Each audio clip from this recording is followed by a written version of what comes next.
अब समझ में आ गया मेरा भाई कि जिसके पास अपने देश में ज़्यादा पैसा हो जाता है बस सबसे पहले देश क्यों छोड़ देता है। इसका मतलब ये नहीं कि भाई देश छोड़ देता है, भाई देश से प्यार नहीं करता। अपने देश में जब 15-20 बच्चे सिर्फ फांसी की सीरम ही पीकर मर जाते हैं, जब माननीय मुख्यमंत्री जी मोहनलाल यादव जी से सवाल पूछा जाता है तो भाई कहते हैं कल परसों वाली बात छोड़ो, कल की गाता भाग मत लाओ, आज की बात करो ना।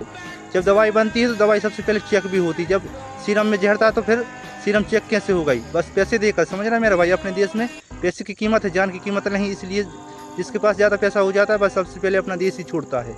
समझ रहे हो मेरे भाई।